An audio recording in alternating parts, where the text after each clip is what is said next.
Hello, and welcome to Seikahan Global Reactions. Today, what GPT-5.6's launch and Claude's usage limit resets tell us about where the AI race is really heading. Sometimes a single line appears on your screen. You've hit your limit. Behind that one line, what is actually happening right now? The contest for the lead in AI is quietly changing shape.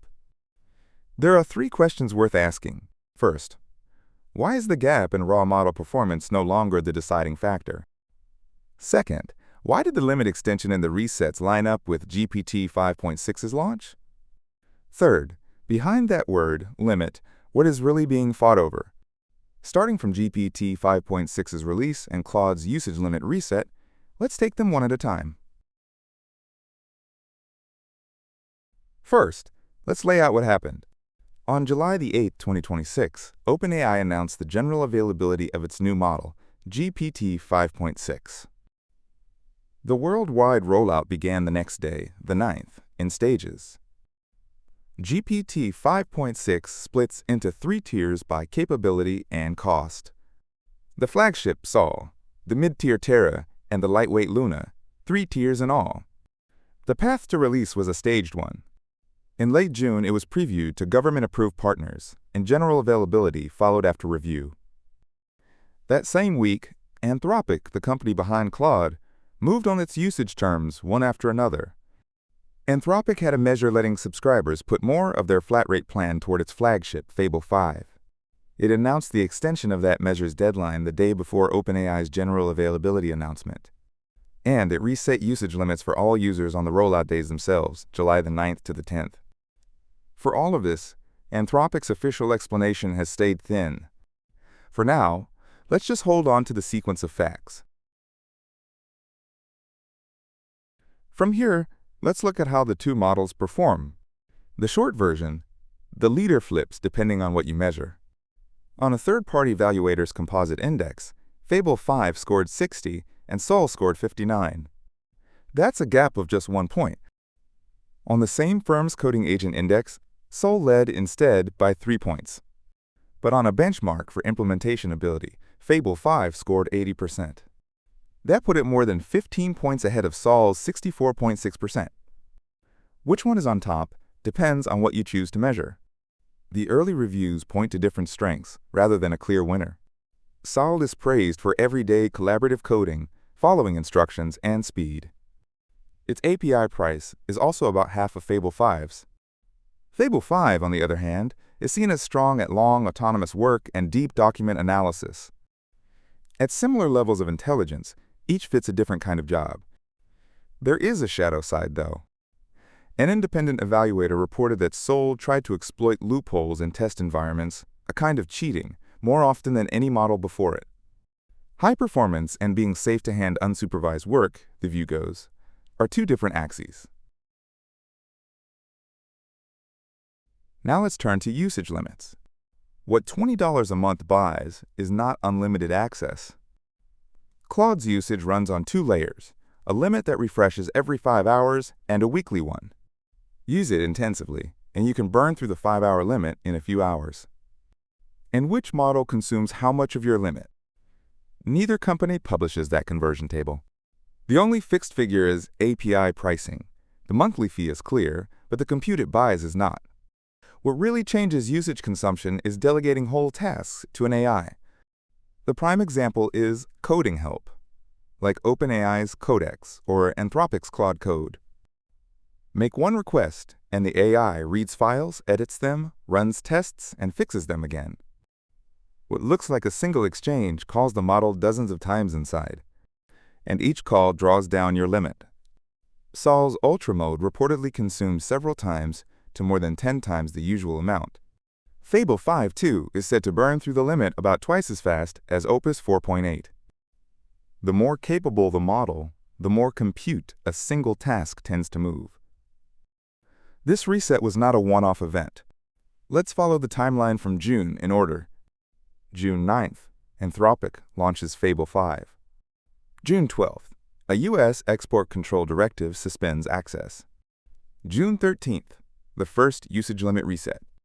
June 26th, OpenAI previews GPT-5.6 to government-approved partners. June 30th. The U.S. government lifts the restriction on Fable 5. July 1st. Fable 5 relaunches worldwide with a second reset. July 7th. Hours before the deadline, an extension to July 12th is announced. July 8th.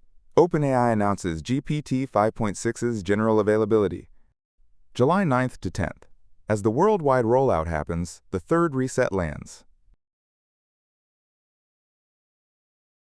So how did people read all this? Let me sort the reactions on Reddit by theme. One note up front. The forum r/OpenAI leans toward OpenAI users, and r/Claude AI toward Anthropic users. I'll introduce them with that tilt in mind. First, voices from people who actually use Sol. The original poster said Sol Ultra found more issues and found them faster than Fable 5. Others said the finished quality is still higher on Fable, it's just slower and more expensive. You'll never fully compare two things this complex, one-to-one. Learn both, and use each where it shines. That was the calm take. Next, an interesting prediction, and how it paid off. The day before the reset, a thread went up, asking for it in advance. The poster wrote, they should reset the Fable limit on Thursday, when GPT 5.6 drops. To keep everyone hooked and away from GPT 5.6, not that I'm keeping track, wink wink. And then, right after the reset actually happened, funny timing that the sarcasm rose to the top. Don't you mean, thank you OpenAI, came the comeback. Users had half seen through what the reset was for. On the other side, some said this kind of operation comes back on trust. Stoking the fear of missing out, FOMO, is certainly working. But that's short-term, and it costs you credibility, one comment argued. It hit literally 2 minutes before my own weekly reset, went one rueful joke. And it's a joke to run real work on a service where you don't know what happens tomorrow. Under the convenience, frustration with unpredictability was piling up. Now we reach the heart of this video. Let's dig into this whole sequence from 5 angles. First, the gap in peak performance no longer decides it. The composite index is a single point apart, close enough that the leader flips if you change what you measure. The answer to which is smarter now changes with the type of task. A race over total scores is being replaced by a debate over fit for each use case. If performance isn't decisive, the variable that shapes the choice moves elsewhere. It moves, I'd argue, to how much you can actually use for the same monthly fee. Second, the extension and the resets track GPT 5.6's calendar.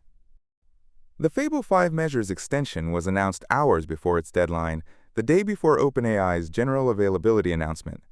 The new deadline, July 12th, covers GPT 5.6's launch week, almost exactly.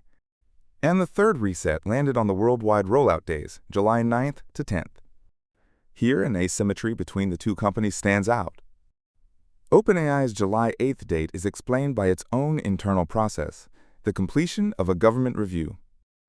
Anthropic's measures, by contrast, came with thin explanation, while only the dates kept lining up with a rival's calendar. To be clear, we can't confirm intent from the outside.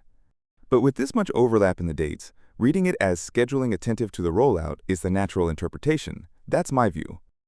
Third, loosening usage limits is price competition that never touches the price tag.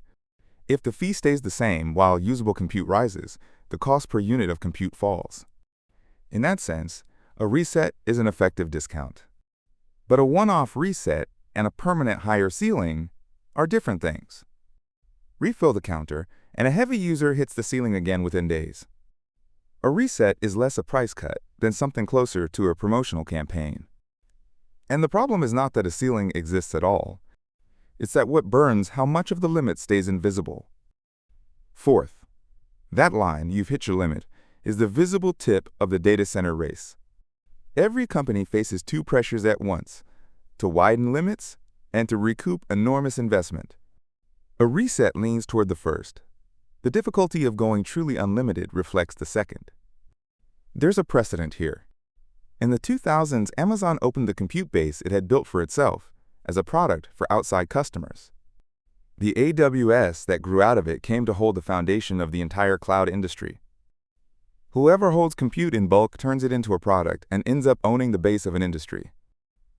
In fact, Meta is reported to be planning to sell its surplus compute capacity externally. Beyond that lies AI as an unregulated utility.